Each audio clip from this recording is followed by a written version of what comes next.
বিশ্বনবী মুহাম্মদ রাসূলুল্লাহ সাল্লাল্লাহু আলাইহি ওয়াসাল্লাম বলেছেন, রাষ্ট্রীয় দায়িত্ব পালনকারী কেউ যদি এক টুকরা সুতা বা তার চেয়েও ক্ষুদ্র কোনো জিনিস খেয়ানত করে, তবে কিয়ামতের দিন খেয়ানতের বোঝা মাথায় করে তাকে উঠতে হবে।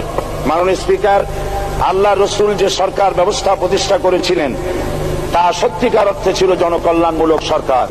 নবী করিম সাল্লাল্লাহু আলাইহি ওয়াসাল্লাম সরকারি কর্মকর্তাদের বিরুদ্ধে কোনো অভিযোগ পেলে তখনই ব্যবস্থা গ্রহণ করতেন।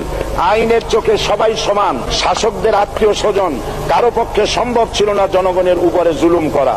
খলিফা ওমর রাদিয়াল্লাহু তাআলা আনহুর এক ছেলে অপরাধী প্রমাণিত হলে সে দণ্ডভোগ থেকে রেহাই পায়নি, এমনকি এতে তার মৃত্যুদণ্ড হয়েছিল। আবার খলিফা নিজেকে আইনের ঊর্ধ্বে মনে করতেন না, তাই বর্ম চুরির ঘটনা আলী রাদিয়াল্লাহু তাআলা আনহু কাজীর দরবারে সাধারণ ফরিয়াদির মতো উপস্থিত হন। নিজের ছেলে ও চাকরের সাক্ষী যথেষ্ট না হয় কাজী খলিফার বিপক্ষে রায় দেন। এখানে বিচার বিভাগ ছিল সম্পূর্ণ স্বাধীন এবং শাসন বিভাগের